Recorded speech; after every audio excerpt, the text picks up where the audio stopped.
안녕하세요. 이번 주 두 번째 강의를 시작하겠습니다. 이번 주 강의는 이제 통신 시스템의 정보통신 전송 시스템의 두 번째 강의를 하겠습니다.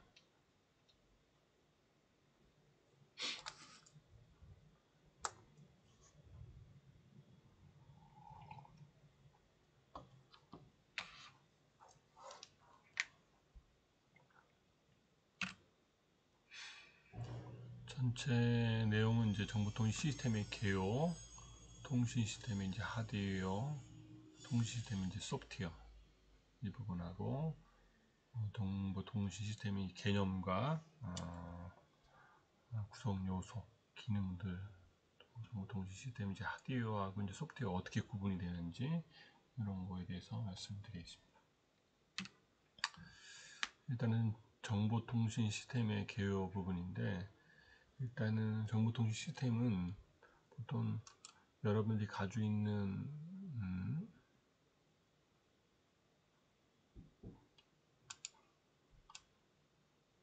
부분은 일단은 정보라는 건 뭐예요? 여러분 이게 음성 정보나 영상이나 이런 정보들을 뭐를 통해서 이런 모든 그 데이터들을 음성 정보와 이런 것들을 데이터라고 하죠. 데이터. 이런 데이터를 이 단말 장치, 지금 교수님 얘기하는 이런 마이크 자체도 이제 단말 장치겠지. 이 장치가 이런 유선이나 케이블 통해서 이 컴퓨터 통해서 여러분들 컴퓨터까지 전달하는 부분들. 여러분들이 컴퓨터도 뭐야?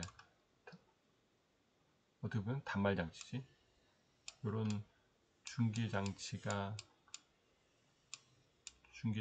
무선으로 하면 중계 장치지. 와이파이로 하면 무선 장치니까 여기에 이제 여러분들이 만드는 수신기가 있죠. 여기에 연결해서 여러분들이 노트북을 쓰겠지. 여기서도 교수님은 이런 단말 장치를 통해서 무선 와이파이를 통해서 받아가지고 이런 마이크가 이 노트북을 통해서 전달이 되는 거예요. 이렇게 무선으로 전달이 돼서 KT든 SKT든 이런 통신망을 통해서 여러분들이 집에나 이런 학교에 단말 장치에 전달이 되는 거죠.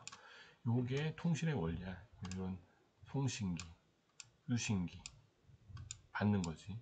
여기에서 이제 단말 장치, 정보통신 회선과 통신 회선을 전달할 때는 여러 가지가 들어가겠지.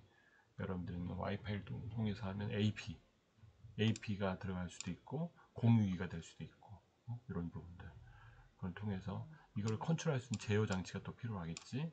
이런 형태. 그래서 이런 전체를 통틀어서 정보통신의 시스템이다 이렇게 보면 될 것 같아요. 정보 처리 부분은 이제 정보 처리 시스템은 뭐예요? 음성이든 데이터든 이런 부분들을 뭘 통해서 이런 마이크나 영상, 카메라 이런 부분을 통해서 시스템을 통해서 전달이 되는 거예요.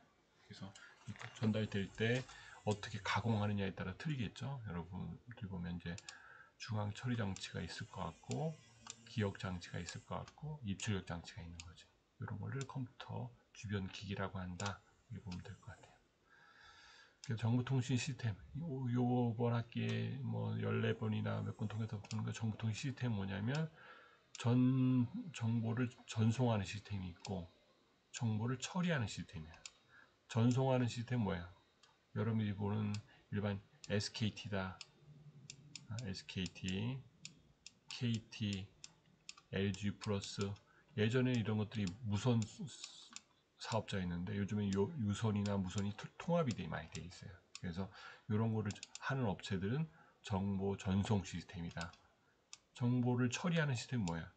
여러분들이 컴퓨터 같은 거 말하는 거예요. 컴퓨터에 정보를 처리하지. 그래서 여기서는 정보 시스템에서는 단말기가 있는데 단말기는 뭐라고 그랬지? 카메라나 이런 마이크나 이런 것들을 단말 장치라고 한다. 또 정보 전송 시스템이 있는데 그거는 회선. 여러분들 KT 전화국에 가면 광 전송 장비들이 있어. KT와 KT를 연결해주는 부분들 연결해주고 또 서울 지역으로 보면 이런 교환기 시스템이 있어. A가 뭐 서울, 대전, 부산이 이렇게 단말 유선이 들어오면 이거를 이게 서울에서 왔던 게 부산으로 갈 때, 서울에 왔던 게 뭐 대구로 갈 때 이렇게 교환해 주는 장치가 또 따로 있어요.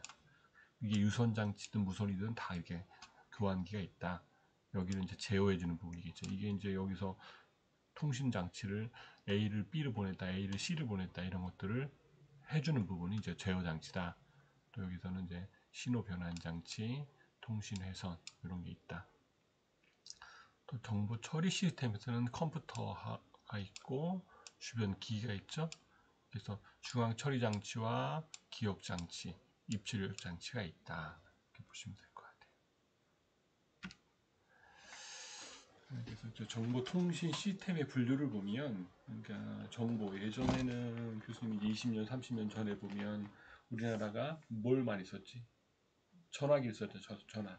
PSTN 전화기라고 해요, 보통. PSTN 전화기를 통해서 어떻게 전달이 돼서 전화기가 이 마이크를 통해서 아니 수화기를 통해서 전달된 게 KT로 가겠지? 그러면 옛날에는 사람이 일일이 몇 번 왔습니다. 어디 이렇게 연결에 꽂아주는 역할, 교환수가 있을 때도 있었어. 근데 그게 이제 자동 교환기가 되면서 교환기가 기계적으로 이제 해주는 거지.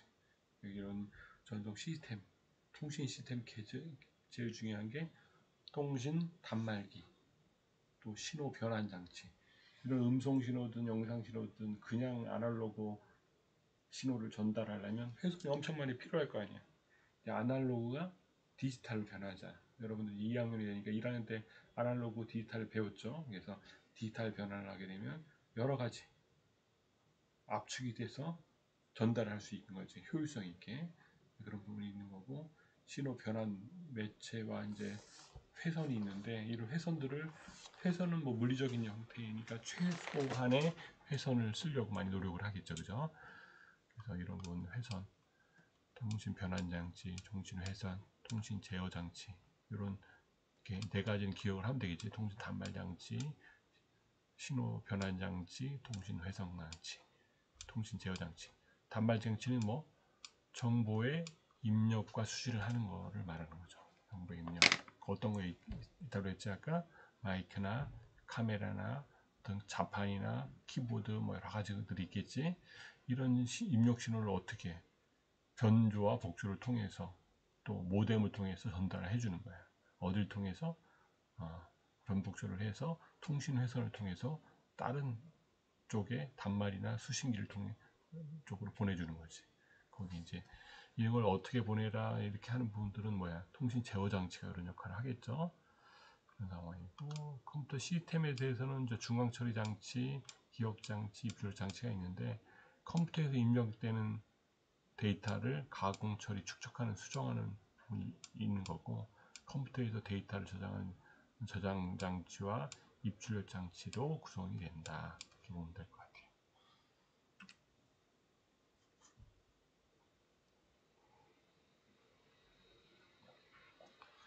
정보통신 시스템의 개요를 보면 정보통신 시스템은 어떻게 되어 있어요? 정보통신 부분은 정보를 전송하는 시스템이 있고 정보를 처리하는 시스템이 있다. 여기에도 하드웨어와 정보 처리 소프트웨어가 들어간다. 항상 어떤 시스템은 하드웨어와 소프트웨어가 있는 거야.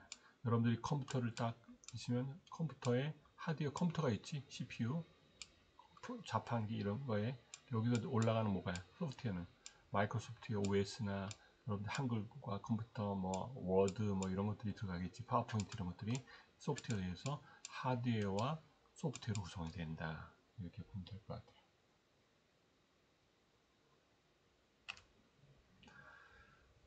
정보통신 시스템 개요를 보면 정보통신 시스템은 이제 유형별로 보면 전송 시스템, 오프라인과 이제 배치 처리하고 이제 온라인 즉시 처리하는 부분이 있는데 정보 처리 시스템은 즉시 처리, 온라인 배치 처리를 할 수 있고 오프라인 처리할 때는 USB나 외장형 하드 이런 걸 통해서 통신 회선 없이도 정보를 전달할 수 있지. 여러분들이 이런 마이크를 통해서 아니면 음성을 통해서 영상을 통해서 유선이나 무선으로 전달할 수 있겠지만 이런 영상을 어떻게 교수님이 USB나 하드웨어를 담아서 여러분들에게 전달할 수 있잖아요. 만나서 아니면 오프라인으로 전달할 수도 있고 그래서 온라인 처리하는 부분과 또 즉시 처리할 때는 또 자료 처리하는데 시점에서 발생하는 것을 처리하는 형태가 있는 거죠. 그 배치 처리. 그래서 이제 10년, 20년, 1988년, 뭐 87년, 뭐 그 전에 같은데 이런 걸 굉장히 어렵게 느꼈는데 지금 일상화되어 있는 거예요, 여러분들이. 스마트폰이 보급이 되면서 다양한 처리를 할 수 있지. 거기 안에는 시스템에서는 정보를 전송하는 부분, 처리하는 부분이 있다. 그래서 그런 거는 오프라인 처리할 수도 있고 온라인 처리할 수 있다. 과거에는 대부분 오프라인 처리를 했겠지. 이제 온라인 처리할 때는 메시지를 교환하기도 하고 조회를 하기도 하고 시분할을 통해서 여러 가지 타임 쉐어링을 한다 그러지. 시분할을 통해서 전도를 할 수 있고 또 정보 처리할 때는 즉시 처리할 수도 있고 배치 처리할 수도 있다. 이렇게 보면 될 것 같아요.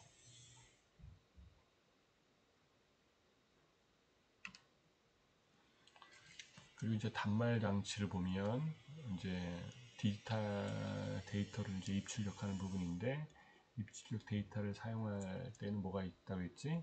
하드 디스크. 여기는 하드 디스크가 아니라 오타가 난 것 같네. 네. 자판. 하드 디스크가 아니라 이거는 뭐야? 키보드, 모니터, 프린터, 스마트폰 이런 걸 통해서 하는 것들이 단말 장치다. 입출력 제어기, 송수인 제어기, 오류 제어기, 공통 제어기 이렇게 나온다.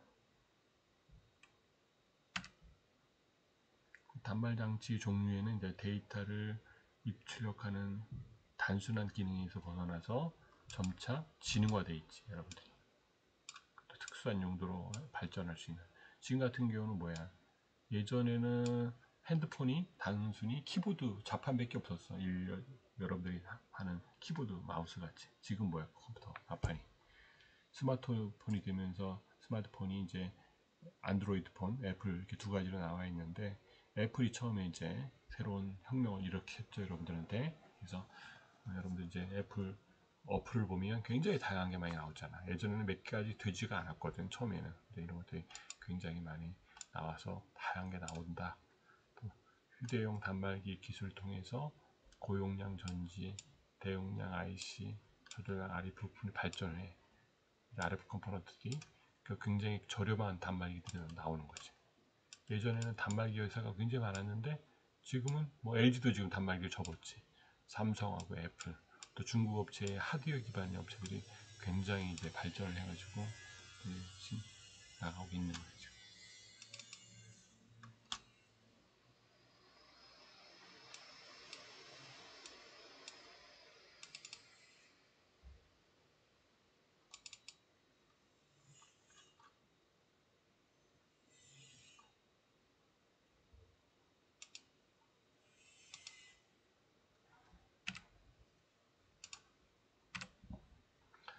그리고 이제 통신 시스템이 이제 하드웨어 부분인데 이제 보통 이제 신호 변환 장치 자체가 송신자의 정보를 전기적인 신호로 변환한 전송 매체를 거쳐서 이제 전송을 하는 건데 송신자와 수신자가 있겠지. 항상 송신자는 어떻게 정보를 이렇게 전달해.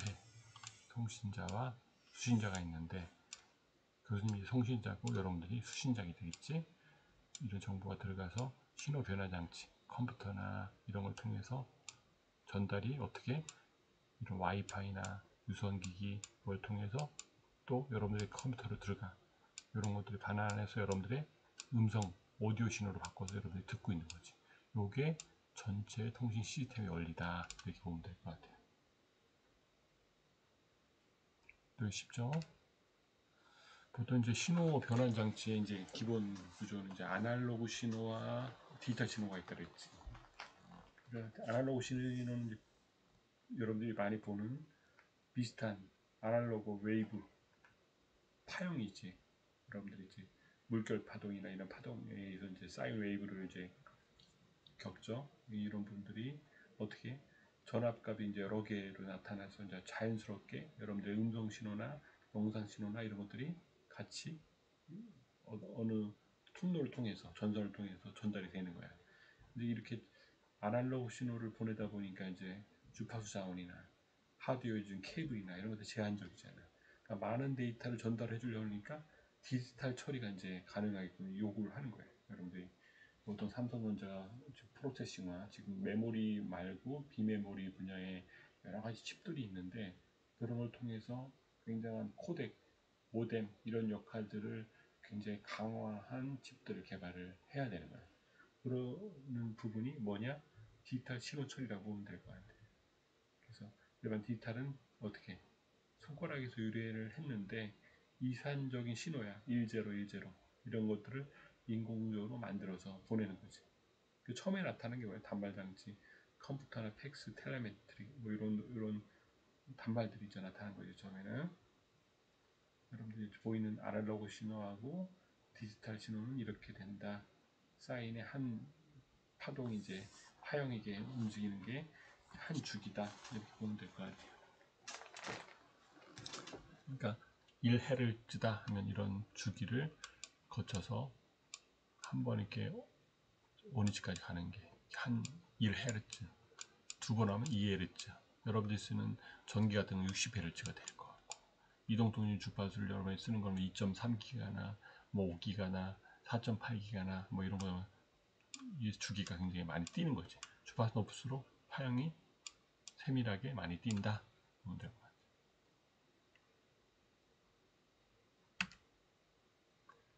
그래서 통신 시스템 하드웨어 부분인데 통신 시스템 하드웨어 부분은 이 디지털 통신부에서 병렬 직렬으로 변환하는 모뎀이 있을 수도 있고 직렬을 병렬을 변환하는 모뎀이 있을 수도 있겠지. 통신은 아날로그로 왔다 갔다 하는 통신망이 있는데 모뎀을 통해서 직병렬을 통해서 디지털 처리를 할 수 있다. 그러니까 이게 뭐냐? 신호 변환 장치다. 이렇게 기억하면 될 것 같아요. 신호 변환 장치. 신호 변환 장치를 통해서 정보를 전송하는 과정이다. 거기에는 변조와 복조 기능을 수행하는 장치이다. 그 데이터 처리는 아날로그 형태인 전기 신호를 바꾼 후에 전송을 한다. 그리고 신호 변환 장치를 이용해서 정보 전송 과정을 거친다. 이렇게 보면 될 것 같아요. 여러분들 통신망은 다음과 같은 거.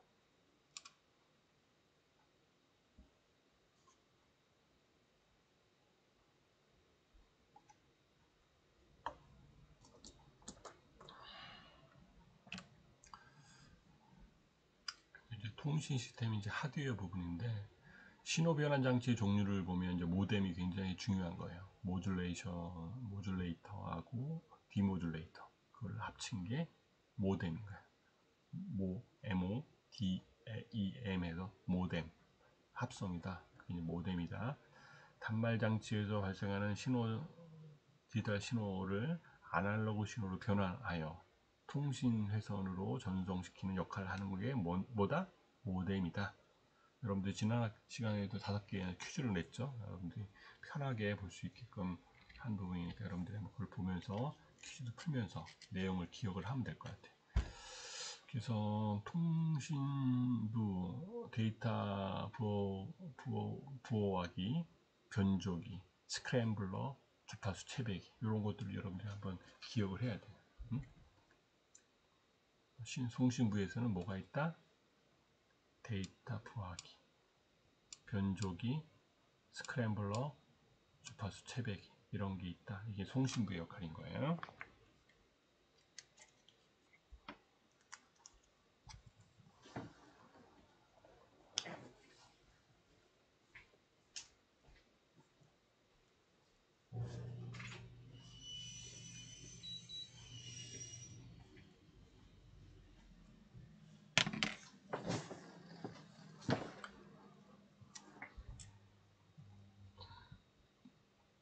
그리고 이제 수신부 부분은 등화기가 있고 대역 여파기, 밴드패스 필터라고 하는데 어떤 신호가 가면 내가 요런 신호 원하는데 나는 원하는 신호가 요거밖에 없어.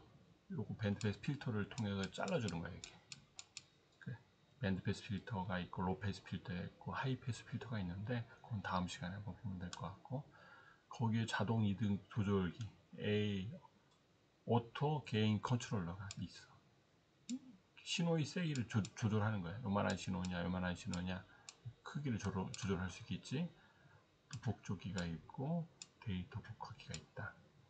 스크램블역 기능을 통해서 디스크램블을 할 수 있는, 모뎀을 통해서 간 신호를, 아날로그 신호를, 일반 무선이나 유선에는 아날로그 신호밖에 못 가잖아, 그치?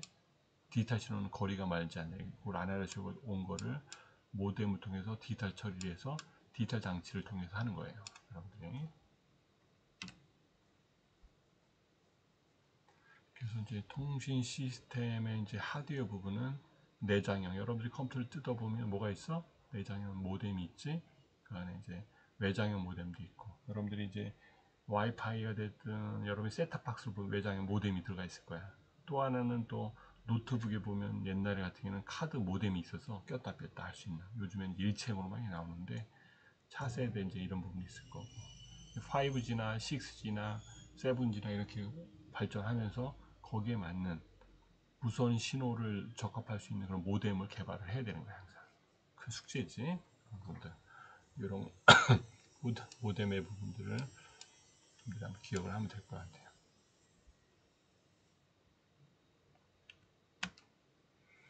그리고 신호 변환 장치를 보면 논리값이 0이다, 뭐 1이다 이런 부분 있지. 그러니까 그 레벨에 내가 디지털 신호는 0하고 1밖에 없으니까 0일 때는 마이너스 12V다. 1일 때는 플러스 12V 이렇게 약속을 하는 거야. 내가 마이너스 이 0일 때는 마이너스 뭐 5V가 할 수 있고 1일 때는 플러스 5V를 할 수 있는 거야. 이를 통해서 주파수 변조를 이제 볼 수 있는 거죠. 신호 변환 장치의 종류를 보면 디지털망에 이제 사용하는 최종단의 단말기가 이제 DC라고 하죠. 그런 부분이 있는데 거기 이제 디지털 정보가 들어가면 거기 이제 디지털 신호가 들어가겠죠. 통해서 이제 전 DSU라고 하죠. DSU를 통해서 이런 단말기, 송신기 유닛을 통해서 신호가 전달이 되는 거예요. 통신 회선이 있겠지. 크게 보면 통신 회선은 유선 선로와 무선 선로가 있어요. 그 유선 선로에는 전 회선과 이제 동축 케이블은 정보를 전송하는 수신인데 거기에는 뭐 광 케이블이 돼 있고 일반 동축 케이블이 될 수 있고 거기서는 이 광 케이블에 있는 꼬임선이 있는 꼬임선 전화선이 있어요. 트위스트 페어라고 그러지. 이런 게 있고 동축 케이블이 있을 수도 있고 광섬유로 있는 광 케이블이 있는 거지. 광 케이블은 뭐야? 빛으로 왔다 갔다 하는 거예요. 빛의 파장을 통해서. 그래서 이런 형태가 있는 거고 무선 선로에서는 여러 가지가 있는데 마이크로파, 위성 지상파 같은 게 있고 라디오파가 있고 뭐 주파수가 여러 주파수 대역별로 0Hz부터 어마어마한 테라헤르츠까지 이런 속도가 있는 거예요.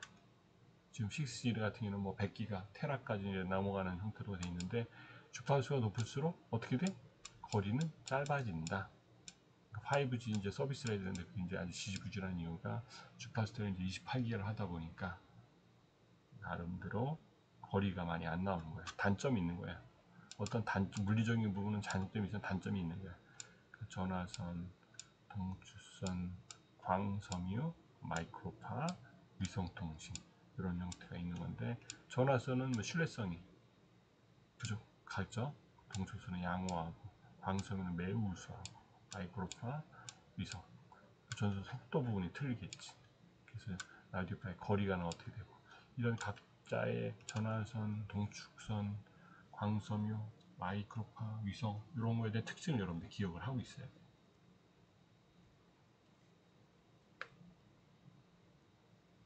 알겠죠?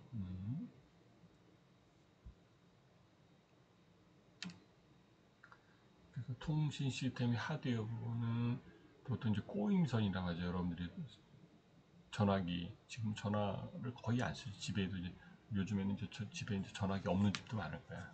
다 핸드폰을 개인별로 갖고 있으니까 거기 이제 도체가 있고 유전체가 있고 피복막이 있고 폴리에틸렌 절연체 이렇게 나눠졌는데 이건 전화기 케이블의 형태를 얘기하는 거예요. 그래서 꼬임선이라고 해요. 보통 유선에서는 예전에는 다 이 꼬임선을 통해서 여러분들이 유선 전화기로 통신했죠.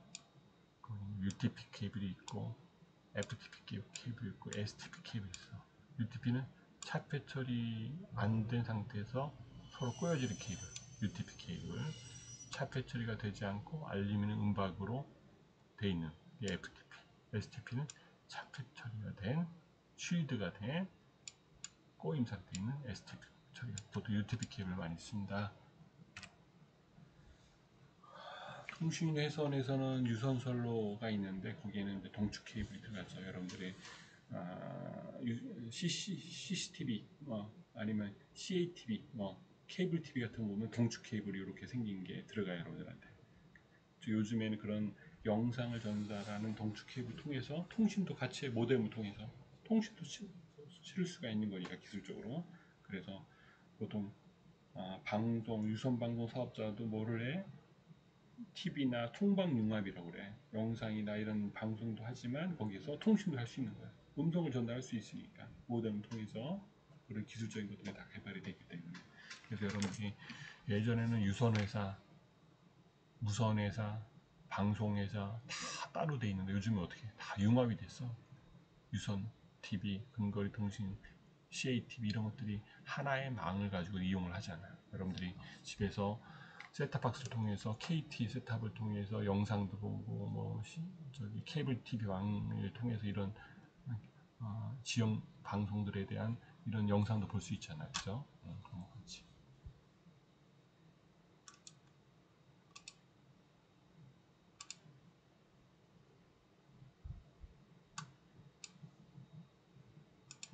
그래서 이거 전선거리가 이제 틀린 거죠. 전선거리가 어떻게 기저대역 동축 케이블과 광대역 동축 케이블이 있는데 수백 메타, 수십 킬로, 전선속도는 이제 500메가 bps까지.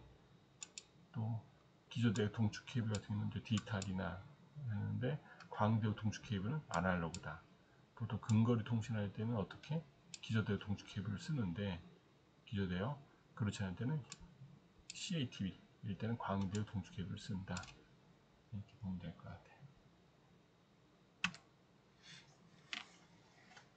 통신 회선을 보면 여러분들 이제 유선선로가 있는데 통신 회선에 종류가 이제 유선선로가 있고 광섬유 케이블이 있고 그 장점은 뭐야? 꼬임유선 동축 케이블에 비해서 어떻게 돼? 대역폭이 넓어.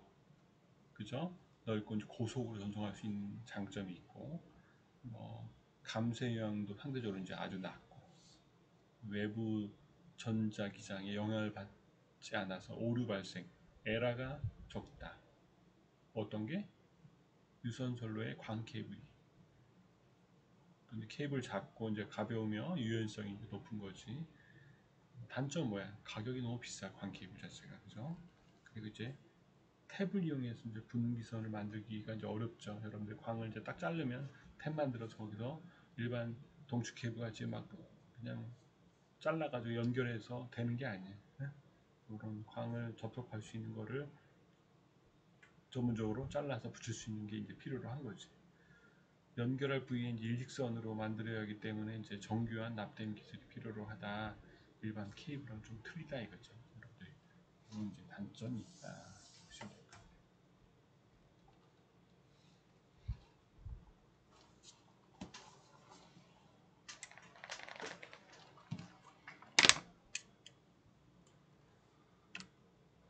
이제 통신 회선을 보면 유선선로에 이제 광섬유 케이블 부분이 있는데 광코어, 광클래딩, 재킷 등 이제 구성할 수 있는데 거기에 이제 이진수와 이제 01 구현해서 광섬유가 빛을 이제 켜서 꼈다 켰다 하는 캐리어 역할을 하는 부분이 있는데 이런 이제 발광기하고 수평기를 통해서 이게 파장을 통해서 성수질을 할 수 있는 거예요. 이런 부분들 이렇게 이제 보면 될 것 같고. 통신 시스템 이제 하드웨어 부분이 있죠. 여러분들 이제 통신 회로를 보면 광선 케이블 보면 빛의 전송 부분이 있는데 통신 측에서 레이저 다이오드 이제 발광기와 발광 다이오드를 이용해서 전기 신호를 어떻게 광 신호로 변환해 주는 부분들. 변환된 광 신호를 이제 섬유를 케이블로 수신해 전달해 주는 부분들. 그래서 전기 신호, 빛의 신호 이런 부분들을 전기를 빛으로 바꿔서 광섬유를 통해서 전달해 주는 거지. 거기는 이제 OE, EO 컨버터가 필요한 거야. 전기 신호를 어떻게 옵티컬 신호를 바꿔주는 역할. 그래서 크게 보면 영상이나 음성 신호를 어떻게 변조회를 통해서 바꿔주면 발광 소자, 레이저, 광 이런 다이од을 통해서 변환이 되면 거기 광섬유가 되죠. 거기 이제 수광 소자를 통해서 전출이 되면 이제 복조회로, 그래서 음성 영상 신호를 바꿔준다 이렇게 보면 될 것 같아요. 통신회선을 보면 유선선로를 보면 이제 광섬유 케이블이 있죠. 거기 이제 광대역성과 저손실성과 보안성, 높은 경제성 이런 것들이 장점이고, 단점은 뭐야? 접속하기가 어렵다 그랬지. 그 충격에 약하고 케이블 장애 대책이 이제 금속 케이블보다 어렵다. 그래서 이제 비전도체로 중계기의 급전을 위한 별도의 기술이 필요한 거죠. 이제 단일 모드와 다중 모드의 섬유가 있는데 거기는 이제 코어의 지름이 작아 상대적 빛을 잘 모으지 못한다. 빛이 산란이 적고 가격이 비싸고 고속의 전송에서 용이하고 장거리 전송에 적합한 거죠. 광섬유끼리 이제 접촉하는데 상대적으로 이제 어려운 부분이 없잖아 있는 거죠. 예. 그래서 무선 회로가 있는데 통신회선에서 아까 있던 뭐 트위스트 꼬임선이 있을 수도 있고 광 케이블이 있는데, 또 하나의 큰 부분이 최근 뭐 10년, 20년 전부터 부각이 된 게 뭐냐, 무선선로야. 이동통신망이지. 여러분이 생각하는 SKT나 LG 프로스나 KT, 예전에 KTFC 이런 것들이 무선 통신 회사인 거예요. 그래서 정보를 전달하면 어떻게 변조기 고주파 발생기를 통해서 오실레를 통해서 어떻게 주파수를 올리든지 내리든지 하는 거야. 그런 주파수를 바꿔줘서 그 바꾼 주파수를 어떻게 증폭기를 통해서 전달하는 거야. 증폭을 해야 되겠지. 증폭을 해서 전달하면 그걸 받아서 증폭기가 받는데 여기는 좀 잘못됐지. 여기는 이제 증폭기라고, 수신 입장에서는 증폭기가 아니고 LNA라고 그래. LNA, Low Noise Amplifier. 나름대로 LNA를 통해서 복조기가 되고 증폭기가 돼서 정보가 전달이 되는 거예요. 여기 블록도가 조금 잘못됐는데 LNA 또 증폭기를 통해서 정보가 들어간다 이렇게 보시면 될 것 같아요.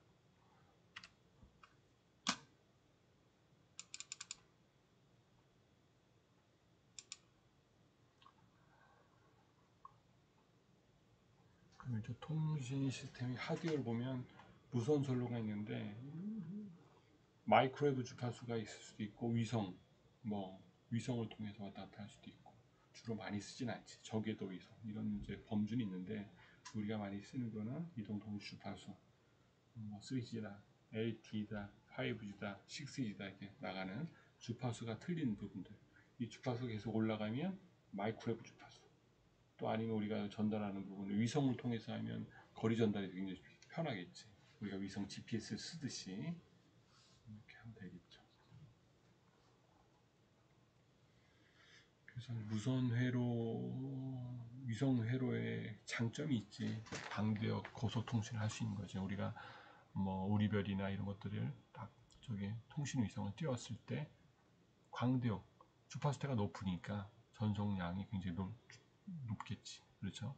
이제 한 지점에서 다수의 지점으로 정보 전달이 가능한 거지. 우리 여기 한국에서 뉴욕까지 이렇게 전달하기가 편하지. 꼭 여기 우주의 원거리에서 전달하기 때문에 통신 비용이나 품질이 균일하고 지리적인 장애나 이런 게 발생할 필요가 없는 거지. 위성으로 받는 거니까. 이게 장점인 거죠. 근데 이제 단점은 사용 가능한 위성의 수가 제한되겠지. 위성을 우리가 마음대로 막 띄울 수는 없잖아. 그죠? 내구성에 대한 문제가 있을 수 있고, 고장 수리가 어려워. 한번 띄우면 고장을 어떻게 해? 우주에 나가서 해야 되는데 엄청 어렵다. 전파 지연이나 이런 것들에 발생할 요인이 있는 거지. 거리가 멀다 보니까 딜레이가 발생할 수 있다. 될 것 같아요.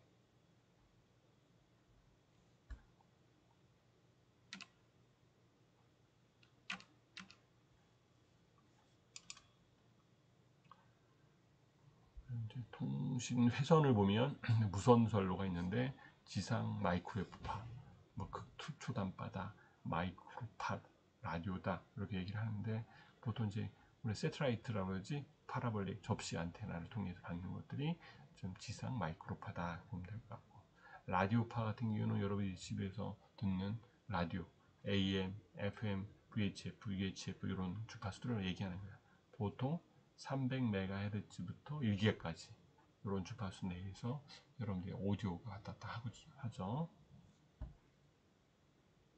그리고 통신 회선을 보면 무선선로, 그러니까 이동통신을 보면 이제 계속 움직이는 대상에서 일반적인 이제 전화로 통신할 때는 이동체 상호 간에 일어나는 무선 통신을 의미하는 건데 거기에 이제 스마트폰, 가정용 무선 전화기, 차량용 전화기, 뭐 휴대용 무선기, 뭐 무선 호출기 이런 것들이 들어가죠. 삐삐, 뭐 문자 삐삐 이런 것들이 이제 구성이 된다.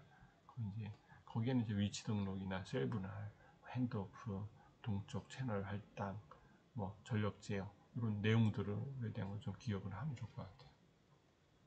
위치 등록, 셀브나 핸드오프, 동쪽 채널 할당, 또 전력 제어 이런 이제 전문적인 부분이 있는데 이런 내용이 뭔지 위치 등록은 단말기가 이동이 계속되므로 위치 정보를 파악을 해야 되잖아요, 여러분들이 이제 핸드폰 들고 어디 실종이 됐다 하게 되면 기식을 통해서 여러분들의 위치를 찾을 수가 있는 거 이런 거 핸드오프 또 셀브나 여러분들이 이제 기직을 보면 방송 채널은 어떻게 돼? 방송하고 이동통신하고 이제 구분이 되는 것들은 뭐냐면 방송은 단방향으로 여러분들의 브로드캐스팅 한 거지.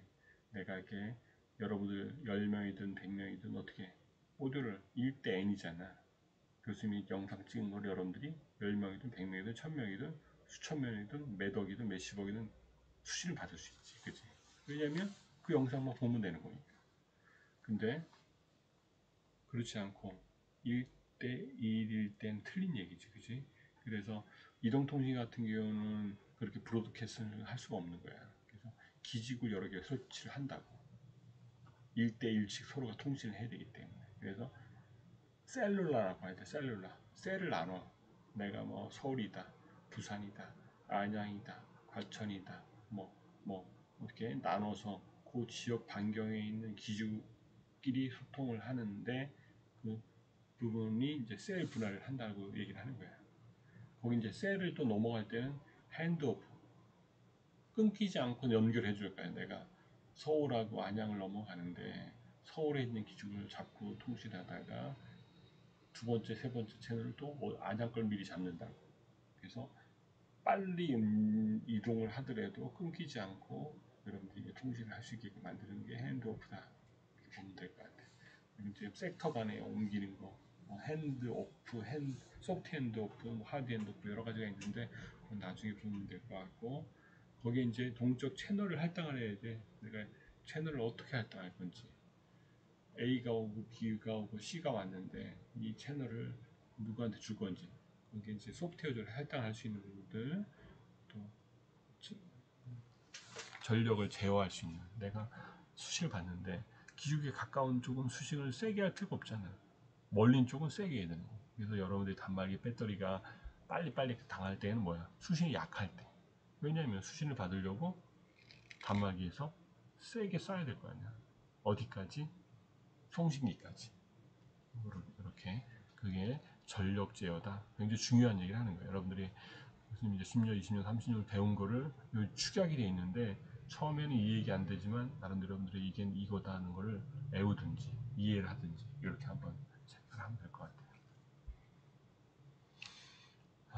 통신 시스템의 하드웨어 부분들. 통신 제어 장치를 보면 이제 단말 장치가 있고 통신 제어 장치가 있고 모뎀이 있는데 이런 통신 제어 장치를 통해서 통신 시스템이 운영이 되는 거예요. 그 안에 이제 모뎀들가 있고 전송할 수 있는 부분이 역할이 있겠죠. 여러분들 지금 이제 유선망이 다 깔리고 무선도 다 깔리다 보니까 지금 통신 업체들이 얼마나 힘들고 있어. 왜냐면 교수님은 아날로그 떠났을 때 디지털이 닦이는 CDMA 중계기부터 진행했거든. CDMA 기술장. 이게 2세대, 3세대, 4세대, 5세대. 5세대가 5G. 5G. 5G를 막 깔아야 되는데 주파수 높아서 사업자가 LTE만 써도 충분한데 5G를 굳이 왜 쓰냐?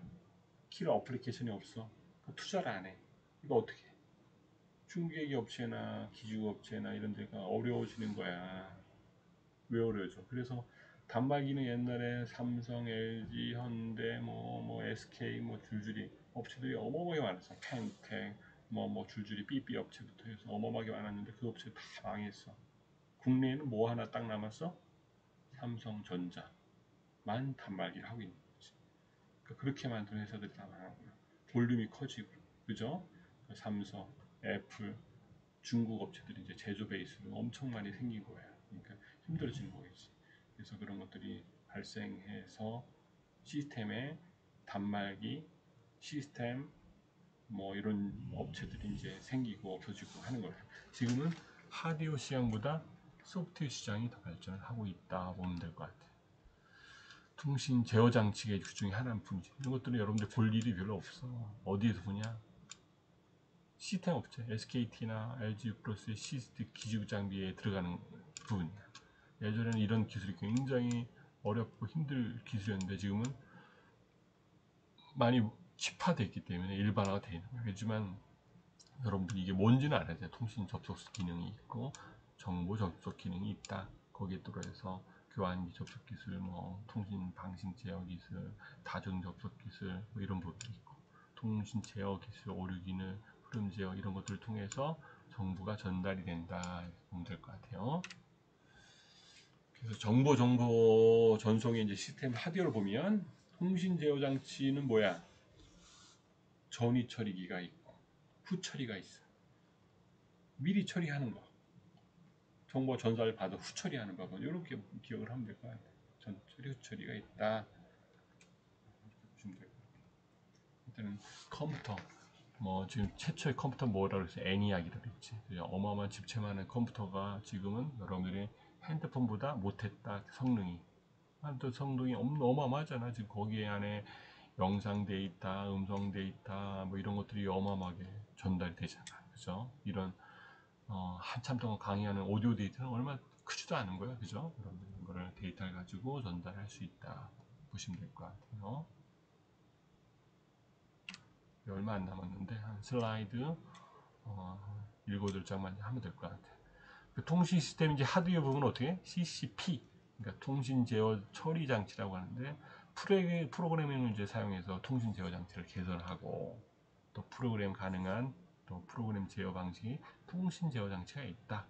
여기 이제 중앙 처리 장치 CPU. 여러분들 인텔이 만든 인텔 코어 i7 이런 것들이 뭐야? CPU다 이거지. 속도가 엄청나게 지금 7세대, 8세대까지 계속 발전을 하고 있잖아. 그지? 그런 상황이고. 그 회선을 이제 고속화하고 확장하고 이런 역할을 한다 보면 될 것 같아요.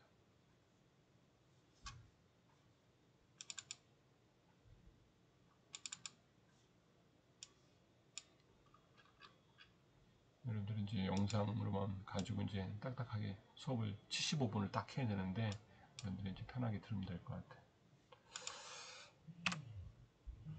인터페이스 부분은 어떻게 접속 규석이 있는데 여러분이 많이 봤던 거지? 컴퓨터를 연결하다 보면 이런 잭들이 있어. 이런 잭들에는 하드웨어 단말 장치의 DT나 DCE 데이터 통신 장치에 대한 접속 기술에 대한 부분들이 필요한데 이런 것들 케이블을 연결해주는 역할을 하겠지. 여러분이 많이 쓰는 RS232나 이런 것들은 쓰지도 않아. USB 포트는 여러분이 많이 쓰지. 예전에 USB 또 HDMI 영상을 볼 때, 또 오디오 잭을 할 때 이런 것들이 굉장히 초용화되고 잭들이 이제 바뀌고 있지, 그죠? 하드웨어 플랫폼이 바뀌고 있는 거고. 여기 이제 RS232 포트 보면 요 포트 232 포트 안에 기본이 뭐야? 1번 핀부터 13번 14번부터 25번까지 이 핀에 대한 구분이 있는 거예요. 그죠? 요 잭이 여기에 수형, 암형, 그러니까 수컷이지. 암컷 연결이 돼서 전달이 된다. RF이 RS 232 포트다. 여기 이렇게 연결이 되는 것 같아요. 그리고 이제 인터페이스와 이제 접속 기준인데 이제 DT, DC가 있다. 기계적인 부분들, 장기적인 부분들, 기능적, 절차적 이런 부분이 있겠죠. 그래서 여러분들이 DT가 이제 아날로그 통신 회선에 이제 간에 이제 접속을 하는 거를 얘기하는 거고, X 시리즈는 DTE와 이제 디지털 교환망과 이제 접속하는 부분을 얘기하는 거고, I 시리즈는 DTE와 종합 통신망, ISDN으로 그러지. 전체 통신망과 접속하는 것을 기능을 얘기를 하고 있다. 이런 인터페이스 기준을 여러분들 이제 기억을 하면 될 것 같습니다.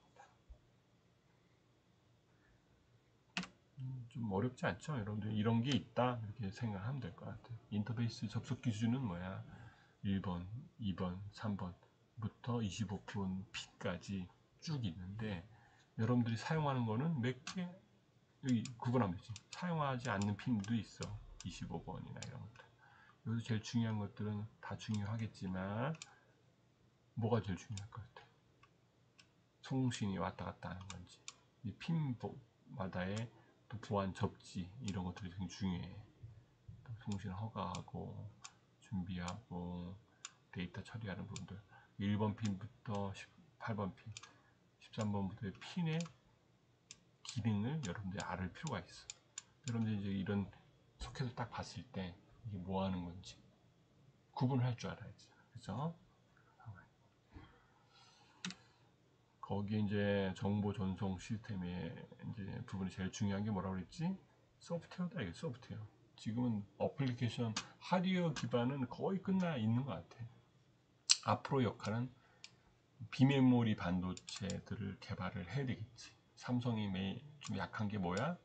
메모리 쪽은 반도체가 강한데 뭐가 약해? 비메모리. 비메모리는 뭐냐면 여러분이 쓰는 CPU다.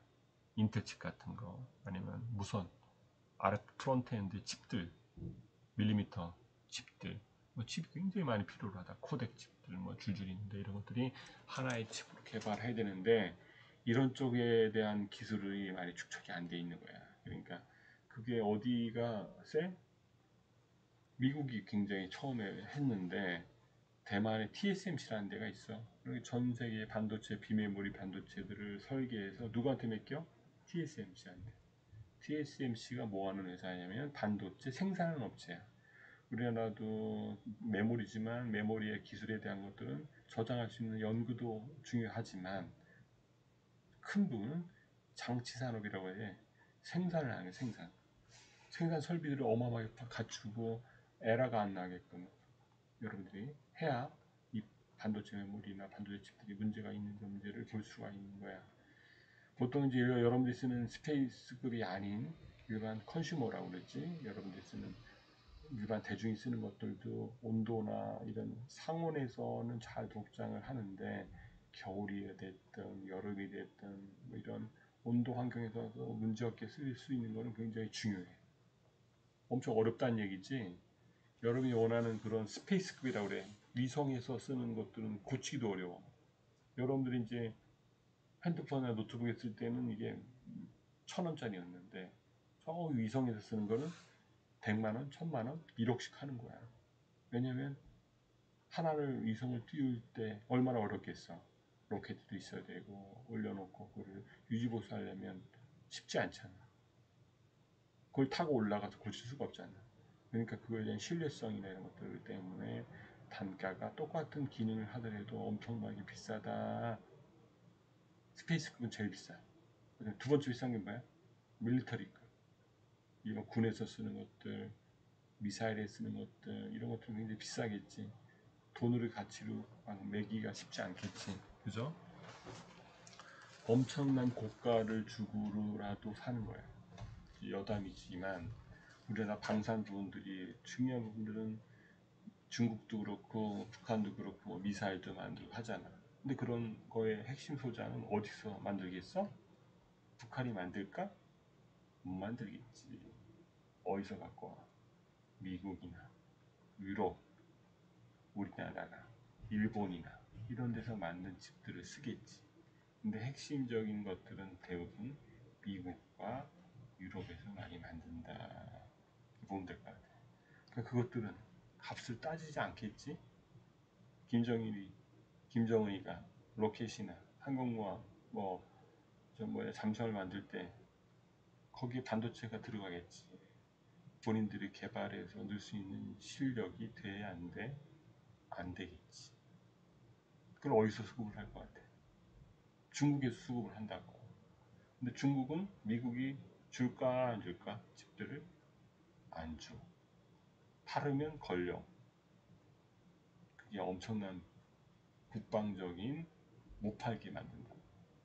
여러분이 잘 아는 인텔이가 됐든 어나더 칩 밴더들이 정부가 펜타곤에서 아니면 국방성에서 못 팔게 만든다 이거야. 왜냐면 그걸 팔으면 누구랑 전쟁을 해? 미국하고 중국하고 전쟁하는 거잖아.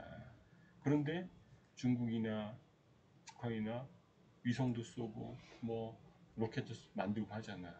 불법적으로 그거를 수급을 한다는 얘기야. 그게 많은 부분들이 중국을 통해서 우리나라를 통해서 어떻게 통해서든지 조건을 구해서 개발을 한다는 얘기지. 그런 게 통제를 하는 거야. 그래서 국방이나 똑같은 칩이나 이런 것들에 대한 것은 전략 물자라고 해요, 여러분들이. 나중에 여러분들이 이제 국방 관련된 일을 하게 되면 전략 물자는 취급을 아무나 못한다 이렇게 보면 될 것 같아요. 근데 그거에 대한 값은 엄청나게 비싸다 이거야. 그렇죠? 여러분들 비싸게 이제 해서 진행을 하는 거고, 교수님도 이제 국방 관련된 일을 해봤는데 굉장히 어려워. 똑같은 부분이라도 기능을 하더라도 밀리터리급은 굉장히 시험을 더 많이 하고 신뢰성을 많이 따진다. 신뢰성을 많이 따지다 보니까 가격이 올라가는 거지. 가격이 문제가 아니라 국방에서는 신뢰성이 중요하다. 이런 얘기 왜 하냐면 그런 거에 안에 이제 소프트웨어가 얹어지는 거야. 하드웨어 부분들이. 그래서 얹어져서 하드웨어 부분들 플러스 소프트웨어가 이루어져서 어떠한 시스템이 형성이 되는 거지. 만들어지는 거지. 그래서 이제 1시간 정도 끌고 얘기하고 있는데 강의를 하고 있는데 목이 괜히 아프네요. 어쨌든 여러분들이 이제 전체 강의는 여러분들이 75분을 다 들어야 출석 체크가 되는 거야. 지난 학기 이제 1학년들 보니까 출석을 끝까지 안 들은 친구가 있어. 어쨌든 온라인상에는 출석 체크가 풀로 들어야 출석이 되는 거예요. 여러분들 한번 틀어놓고 꼭 출석 체크는 하기 바랍니다.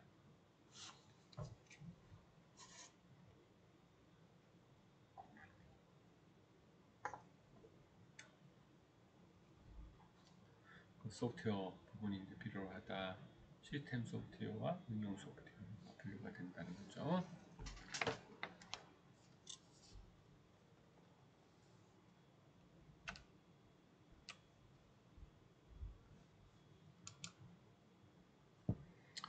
통신 시스템의 이제 소프트웨어 부분인데 시스템 소프트웨어 부분에서 이제 운영체계가 있지 OS라고 하지. 여러분들 컴퓨터에 깔려 있는 뭐냐 마이크로소프트웨어 그런 부분이 이제 운영체계라고 하는 거야. 거기 안에 이제 운영체계는 컴파일러, 어셈블러 이런 부분들이 필요로 한 거죠. 응용 소프트웨어는 여러 가지가 있을 수 있어. 올라갈 수 있는 응용 소프트웨어, 한글이다, 마이크로소프트웨어, 워드다, 이런 것들, 계산 프로그램이다, 여러분을 할 수 있는 과학 프로그램이다, 이런 것들 다 뭐라고 하냐? 응용 소프트웨어라고 한다. 보시면 될 것 같아요.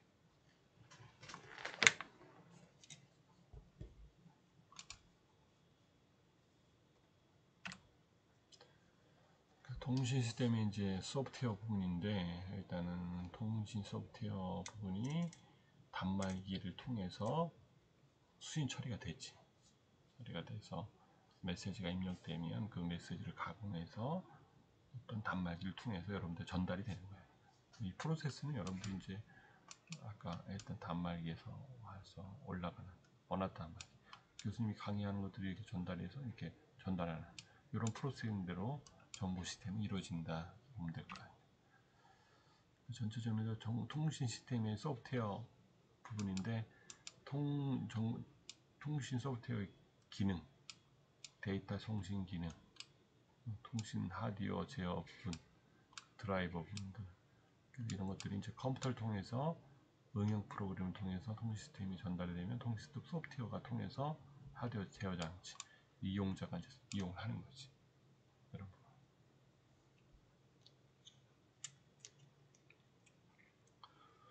이 다음 부분은 여러분들이 한번 같이 이제 복습을 하는 시간을 한번 가질게요. 여러분들이 강의 자료는 교수님이 한번 올릴 테니까 잠깐만 올라가 있는지 모르겠네.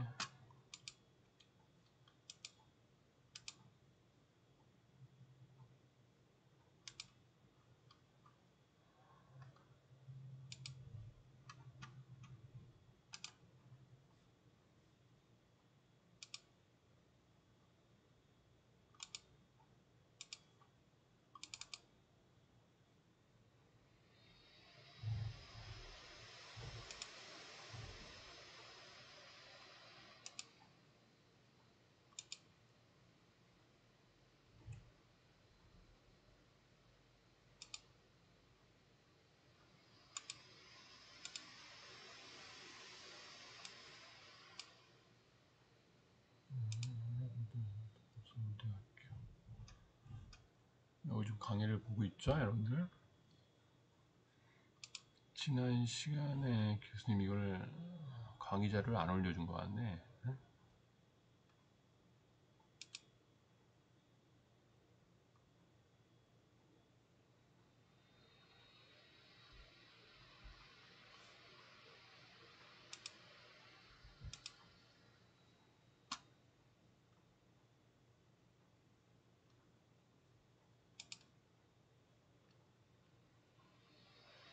여기다 교수님이 파일을 그냥 일강 자료로 알려진 일강 자료를 올려줄게요.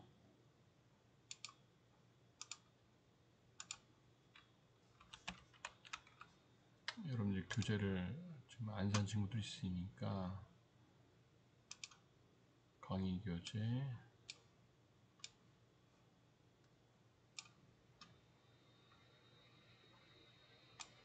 1번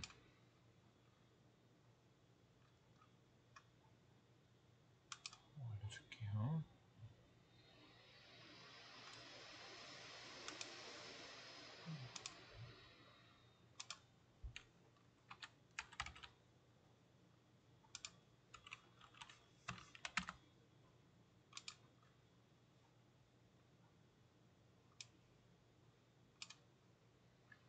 이번 파일도 올려주고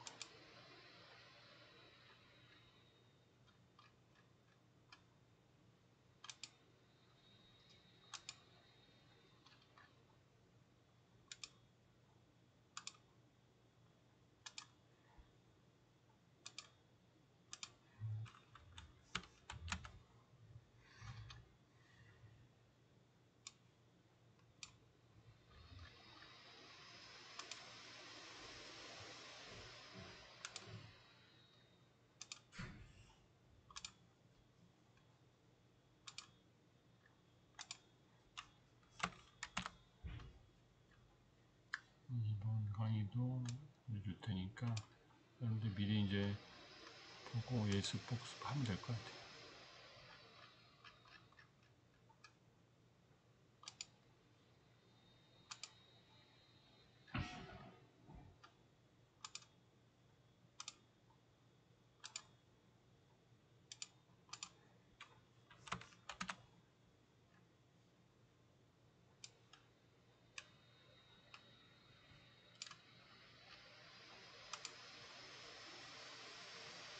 일강 이강도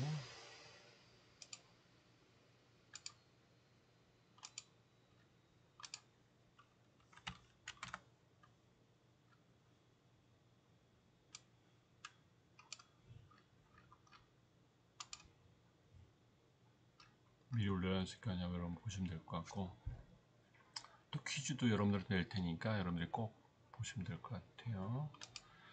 지난주에 한번 1강을 출석을 한번 볼 텐데, 여기 보니까 여러분들하고 이제 얘기를 못하니까 이재진은 안 들었고 결석했고, 김태진도 좀 안 들었고, 정유면도 좀 안 들었고, 이지훈, 유병호. 근데 강의는 온라인 꼭 들어야 돼요. 이게 됐네. 그리고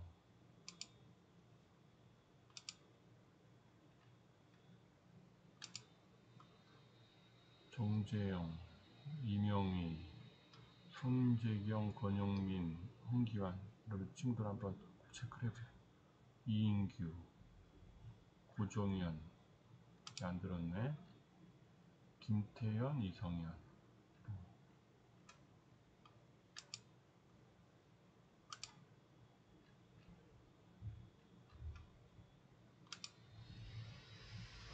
김민성, 이상우, 윤희성, 박건근, 김동가 좀 안 들었어. 그래서 이게 강의를 좀 뒤로 좀 더 해야 되나?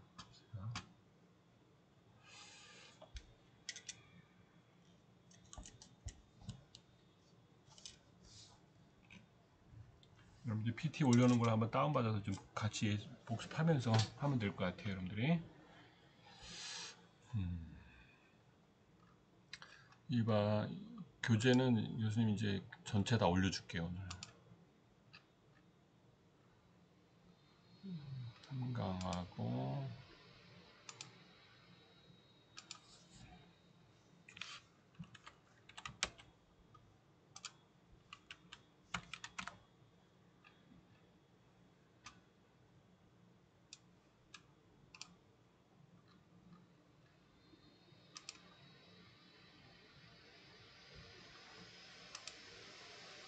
사주차.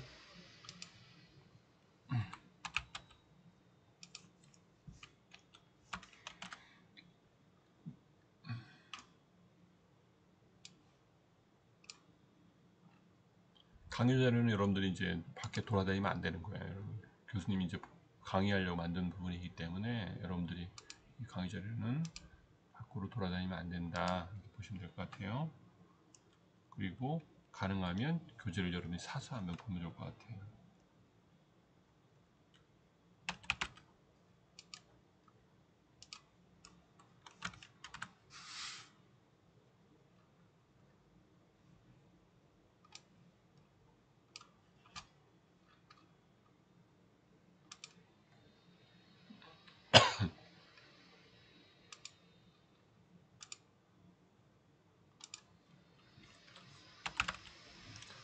오늘 시간적이 좀 강의가 좀 여유가 있으면 복습하면서 1시간 25분 강의를 해야 되기 때문에 여러분들이 한번 교재를 오늘 다 올려줄게요. 여러분들이 한번 교재 복습 예습할 겸해서 다운받아서 여러분들이 공부를 했으면 좋겠어요. 미리 읽어보면 어렵지 않을 것 같아요. 이번 학기는 여러분 2학년들이니까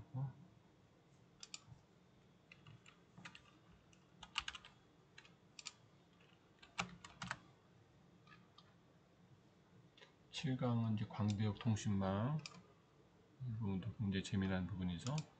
통신 시스템이 이제 처음에 교수님이 개발하고 할 때는 굉장히 어려웠는데 지나가 보니까 참 쉬운 부분이더라고. 지금 여러분들이 많이 편하게 쓰고 있는 통신 유무선 시스템이 되겠지. 개발할 때는 밤을 새워서 만들고 어려움이 많았는데 쓸 때는 요즘 인터넷 모르는 사람 없잖아. 다 하고 있잖아. 옛날에는 이게 엄청 어려운 숙제 중에 하나였는데 국가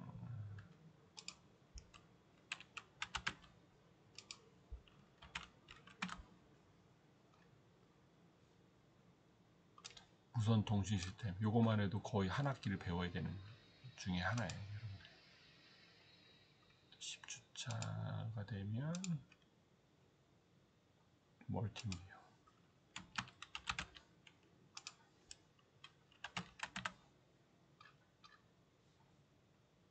직강은 멀티미디어와 통신방식.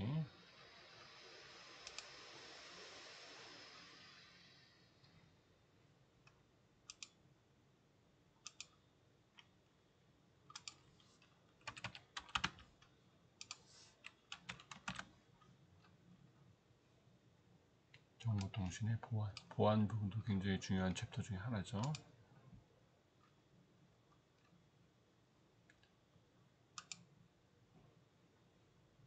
마지막 12주차.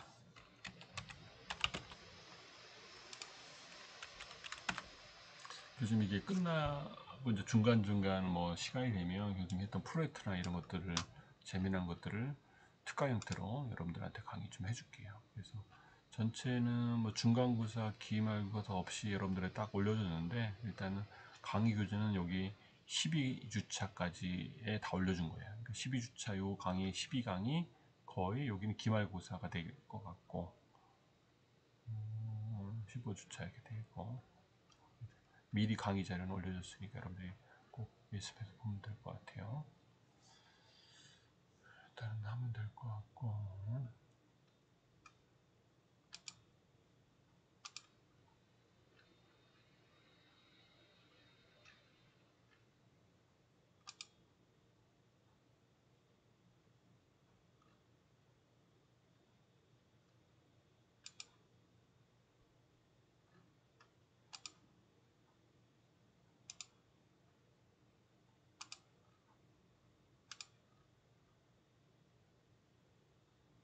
이강 3강, 4강, 5강 이걸 다 갖고 오면 되겠지?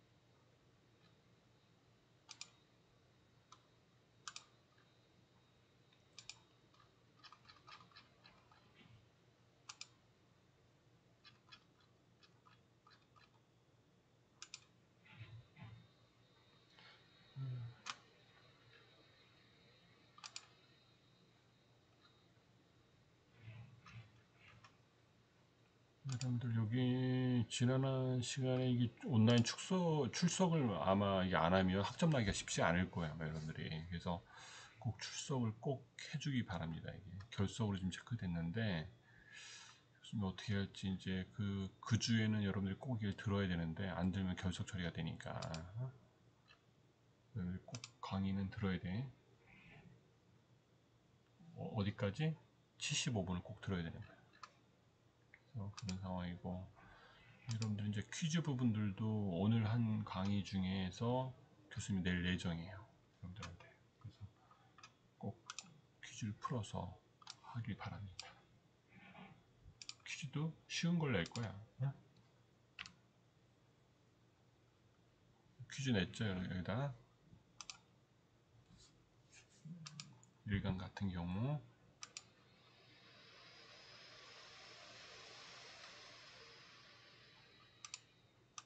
퀴즈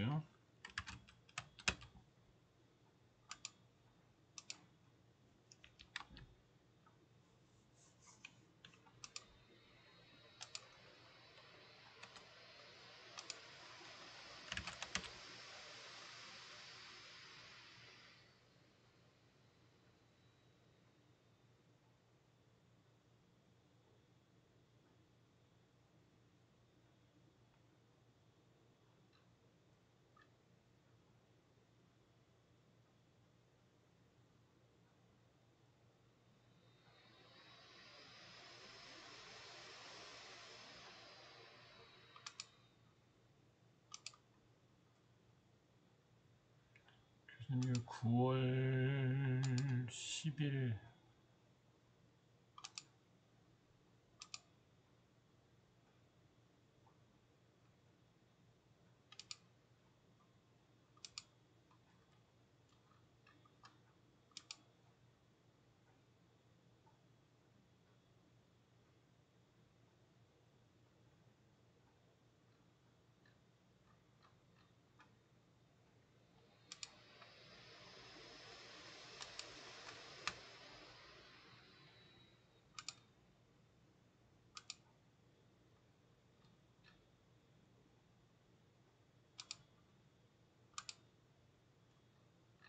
이거는 10일 정도 여유를 줄 테니까 여러분들이 꼭 이걸 했으면 좋겠어요. 예?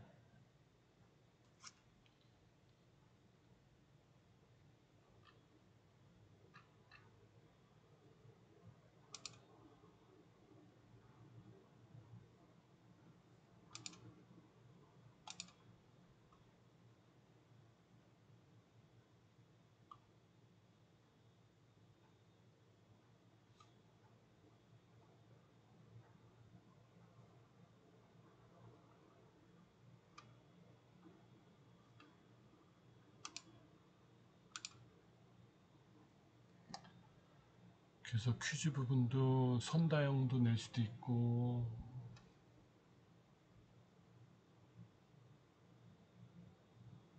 OX 문제도 있고 서술형도 있고 여러 가지가 있는데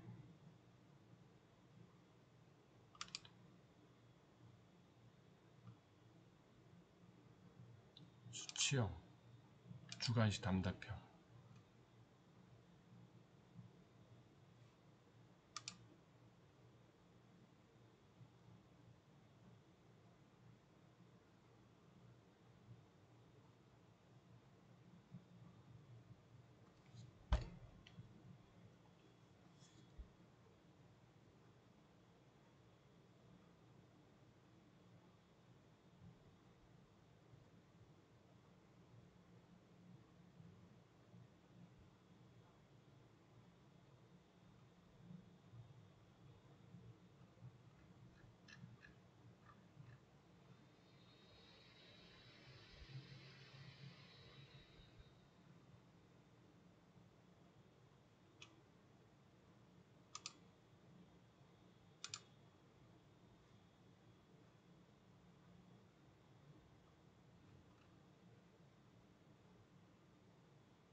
이렇게 교수님이 퀴즈를 낼 테니까 여러분들이 이제 퀴즈를 하나씩 풀면 될 것 같아.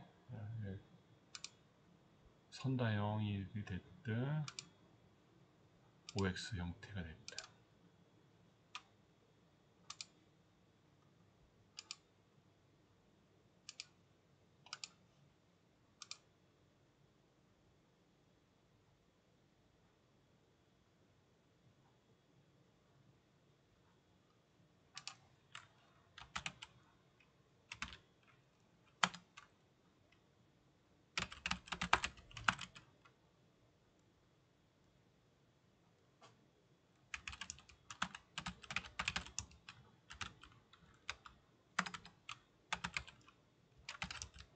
데이터 및 처리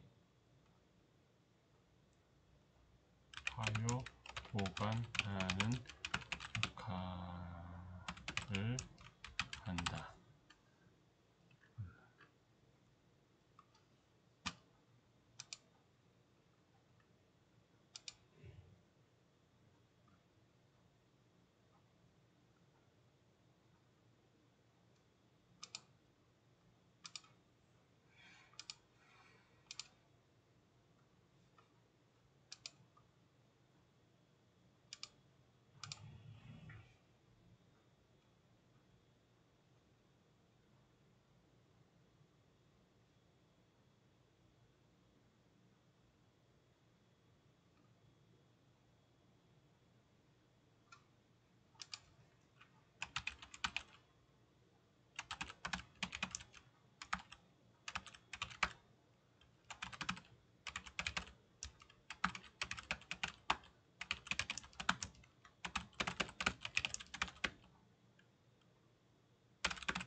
이렇게 퀴즈 문제를 5문제 낼게요.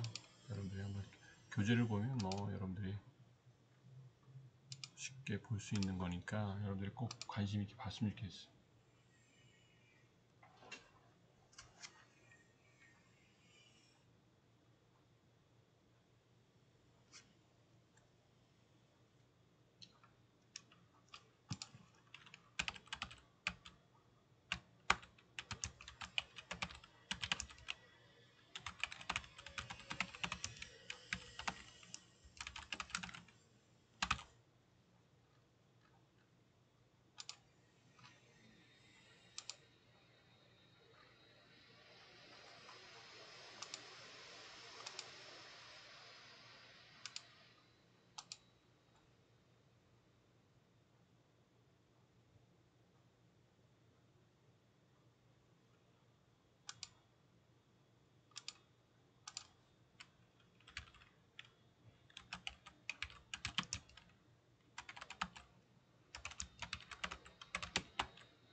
데이터 보호하기, 스크램블러,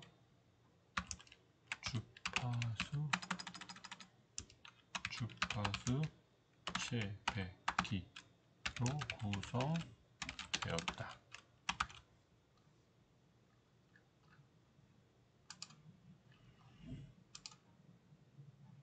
이렇게 5문제를 퀴즈로 이렇게 낼 거니까 여러분들이 꼭 이렇게 해서 진행을 하면 될 것 같아요. 퀴즈를 이제 2강 할 때도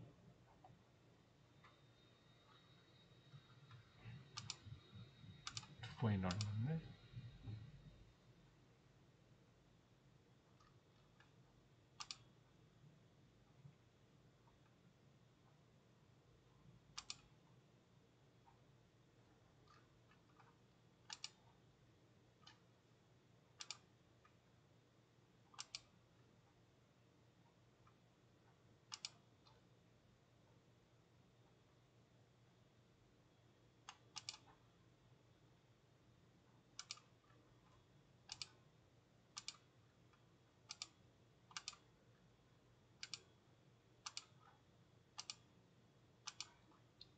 이렇게 하나씩 올리는 게 더 어렵네.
퀴즈가 올라갔죠. 1주차 1강 하고 파워포인트 강의 자료. 2주차는 이게 두 번 됐으니까 하나 삭제할 테니까 파워포인트 퀴즈. 이렇게 동영상 자료는 교수님이 오늘 찍은 자료는 올려줄 테니까 꼭 한번 보면 될 것 같고. 근데 온라인 출석부에 꼭 여러분들 이게 교수님이 체크했는데 지금 1명, 2명, 3명, 4명, 4명이 지금 출석을 안 했는데 첫째 시간에 꼭 여러분들이 꼭 했으면 좋겠어요. 네? 학습 시간을 안 했어.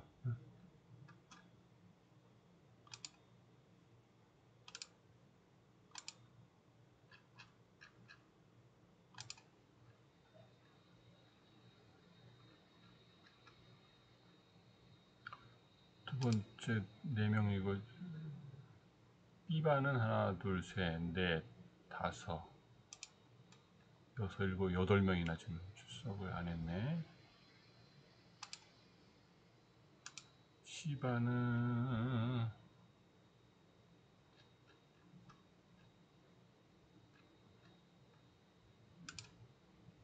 C반도 하나, 둘, 셋, 넷, 4명이 안 했네. 그래서 C반에도 출석이 양호하네. 그래서 여러분들이 여기 안 했던 친구들 꼭 출석을 해야 돼. 여러분들 교수님이 성적을 주고 싶어도 이 출석을 안 하면 줄 수가 없어요. 이게 시스템이 그렇게 막혀 있어. 그래서 지난 학기도 1학년 하나가 있는데 온라인 출석을 했다고 그러는데 다 지각인 거야. 100%안 들어가지고. 응? 안 듣다 보니까 여러분들이 그게 이제 출석 인정이 안 돼. 시스템상으로 점수를 줄 수가 없더라고. 100% 이렇게 좀 해도. 그래서 여러분들이 F를 받든지 뭐 C, D를 받으면 안 되잖아. 그래서 여러분들이 꼭 출석은 꼭 하시기 바랍니다. 네, 다음 시간에 또 만날 수 있도록 해요. 수고했습니다.